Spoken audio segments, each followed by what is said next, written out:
ورحمت الله وبرکاته. په لاهور کې یو بل زلمی خپل سکه مور قتل کړ. ولې قتل کړ؟ سوه جنا قتل کړ. د نزان خبره ولې د پاره زموږ د چینل مخه د سره سبسکرایب ورکړئ او ټلې نشان سره خامخه وغه چې زموږ خلا معلوماتي ویډیو تاسو ته اسانتیا سره ملو شي.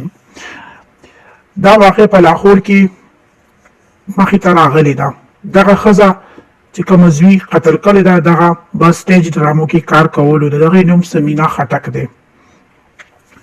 دغه خلک خپل بیان کې وایي چې زما مور به غلط کار کولو، هر قسمه سړي به زموږ د کور ته راتلل، خو هر قسمه ښځې خو دغه ملزم او بدبخته زوی خپله مور په چاړه حلاله کړه. بس اخره زمانه د قیامت نشانه ده.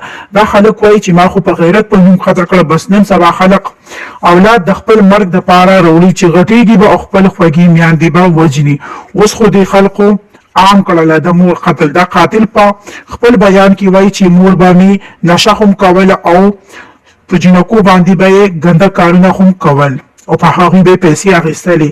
چې کله ما به ورته ویلې چې داسې کار مه کوه، نو دی به ماته وایي چې ته دا کور پرېږده، زه ته بهر اوسېږې، که تا باندې دا کار ښه نه لګي، زه خو به همدا کار کوم. ما ورته ډېر ویل چې مه کوه، داسې کارونه مه کوه، خو دی نه منل. بیا اخره کې ماته غوسه راغلله او ما چاله راواخیستله او حلاله مې کړله. پولیس خپل بیان کې وایي چې د ظالم ډیره بېدردۍ سره قتل کړی ده او دا موږ په هغه قتل ټایم کې دا موږ راونیولو، دا تښتېدلی و د ځای نه. داسې بېدردۍ سره قتل کړی چې هر اندام یې ورته کټ کړی و. د ظالمه دا د مور وه او که څه چرګه وه چې داسې بېدردۍ سره د قتل کړی. که مور دې څومره هم غلطه په خبرو باندې پوه کړی و، په مینه باندې پوه کړی، داسې خو نه وه چې د دې خو قتل علاج خو نه و چې تا قتل کړله.